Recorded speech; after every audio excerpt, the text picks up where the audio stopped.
If you're looking to upgrade your dump trailer, we've got the solution for you. Let's take a look at the dump trailer that every landscaper, contractor, and weekend warrior is gonna love. The Load Trail DL dump trailer. The DL comes in sizes from 12 to 16 feet long, is 83 inches wide, and depending on size, is equipped with a GVWR anywhere between 9,990 and 21,000 pounds. This dump trailer packs a hydraulic power up, power down scissor lift that gives you smooth, even use every single time. You're also getting powder-coated finish that fights off rust, LED lights, rear slide-in ramps, and a deep box design that keeps your load nice and secure.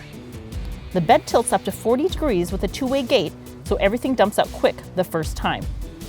It also comes standard with an easy lock mesh tarp system with cover, 4 3-inch weld-on D-rings, a tongue-mounted toolbox, and a 7-way cold weather cord. Basically, everything you need to make this one of the hardest working tools in your lineup.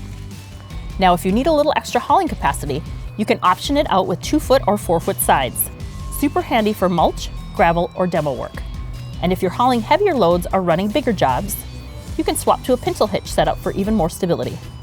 Load Trail gives you tons of ways to build your DL exactly how you want it. Thanks for taking a look at the Load Trail DL dump trailer. If you're looking to get one spec'd out the way you want, give us a call or stop by Central Trailer Sales and we'd love to help you out. And if you like checking out trailers that work hard, don't forget to hit subscribe so you don't miss what's next.